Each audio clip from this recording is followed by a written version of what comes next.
বিধানসভায় একজন রেফারি আছে, আমরা পাঠাচ্ছি, তোমরা রেডি থাকো তো তার হিসাব নিয়ে। কি চাই? লাল কার্ড আমরা সবাই মিলে দেবো। সব থেকে বড় লাল কার্ডটা দেবো কাকে? দিদিমণিকে। সব থেকে বড় লাল কার্ডটা কাকে দেবো? কে দেবে? প্রতীক মণ্ডল আমাদের হয়ে আমরা তুলে দেবো প্রত্যেকটা এক একটা করে কার্ড, প্রত্যেকের একটা একটা কার্ড ওরা হাতে তুলে দেবো। কিসের মাধ্যমে? ইলেকট্রাল ভোটের মাধ্যমে।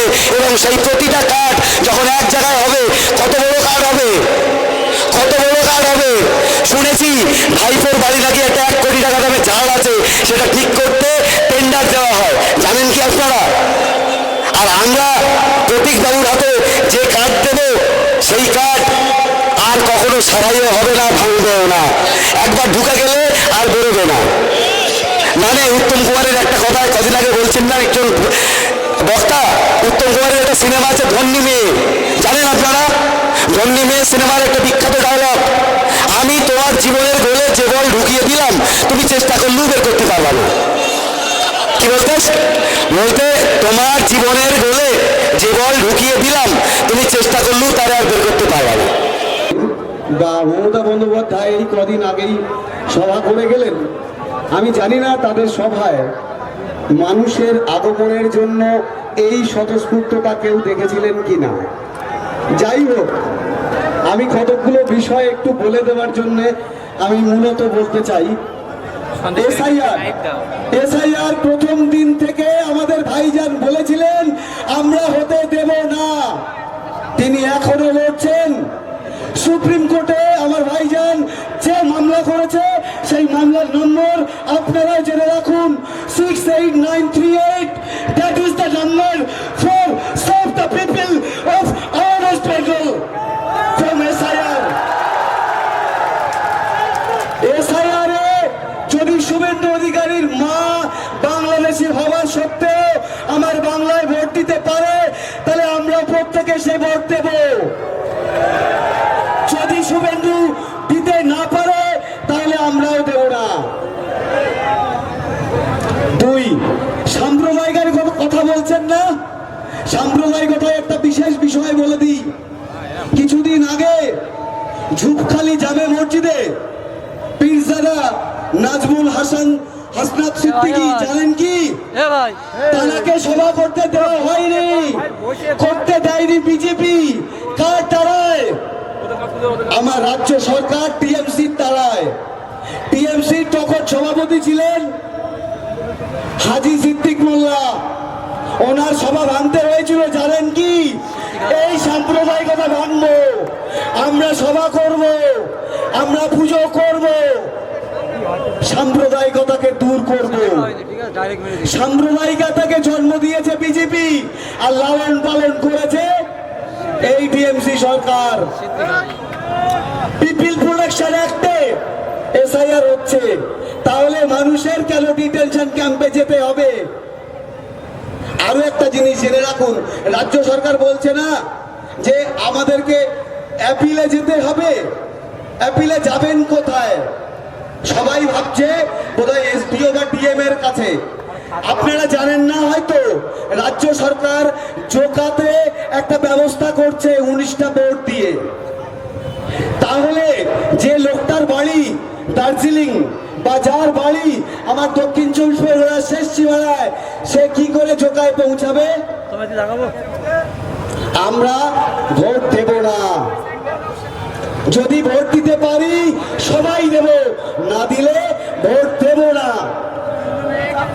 আর মনে রাখবেন, প্রতীক মণ্ডলকে ভোট দেবেন না, কারণ তিনি চোর নন। আপনি প্রতীক মণ্ডলকে ভোট দেবেন না, কারণ প্রতীক মণ্ডল কারোর জমি চুরি করেনি। প্রতীক মণ্ডলকে ভোট দেবেন না, কারণ প্রতীক মণ্ডল ভারতের সম্মান বাড়িয়েছে। আপনারা প্রতীক মণ্ডলকে ভোট দেবেন না, কারণ সন্দেশখালীর মা বোনের এখনো চিনিমিনি করেনি সে। আমাদের কাছে পয়সা নেই, আমরা পাড়া সমাধানে 10 লাখ দিইনি, তাই আমরা মিটিং ভোট গণনা হবে। সংযুক্ত মোর্চার প্রার্থী প্রতীক মণ্ডল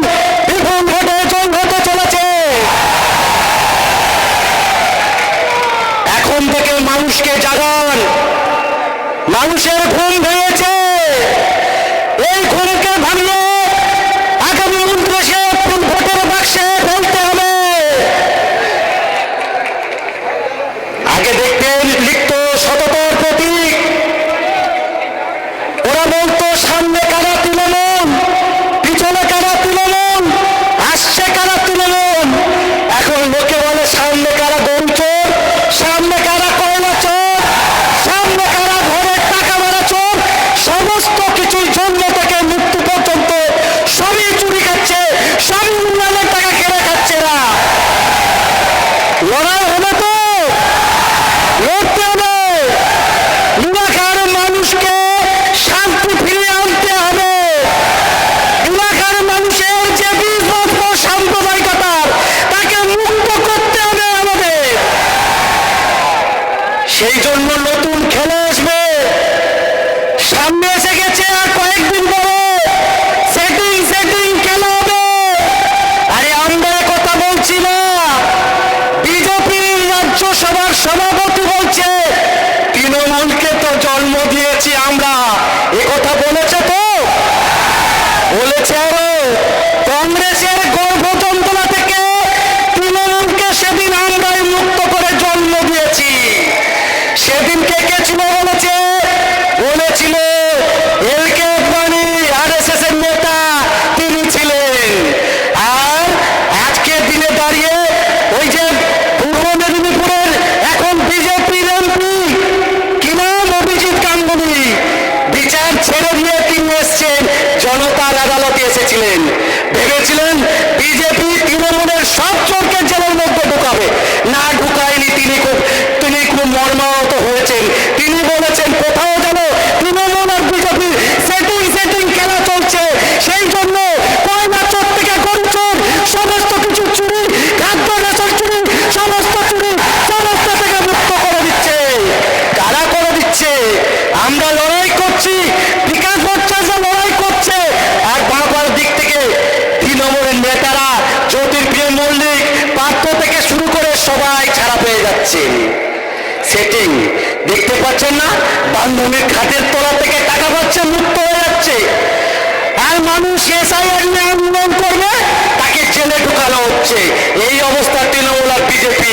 সেই জন্য এদের থেকে আমাদের মুক্ত হতে হবে। দেখেছেন না, কয়েকদিন আগে বলেছিল আমাদের দিদিমণি, বলেছিল যে এসআইআর হতে গেলে আমার বুকের উপর দিয়ে হবে, এসআইআর কে হতে দেবো না। এই কথা কে বলেছিলেন? কে বলেছিল? বলেছিল মমতা ব্যানার্জি। কেরালায় এসআইআর হয়েছে, তামিলনাড়ুতে এসআইআর হয়েছে, 12টি রাজ্যে এসআইআর হয়েছে, সেখানে লাল ঝান্ডা আছে। কিন্তু কোন মানুষকে, বৈধ ভোটারকে বাদ দিতে হয়নি। ওই যে আবার সেটিং খেলা। যত মোদী, নরেন্দ্র মোদীরা পশ্চিমবঙ্গে এসে ভয় দেখাবে, তত বুঝি দিদির লাভ হবে। দিদি ভেবেছেন যত ভয় দেখাবে তত আমার লাভ হবে না। ভাবছে দিদিমণি যে বাড়াতে হলো আমার পুজো করবে না। মানুষ চলে গেছে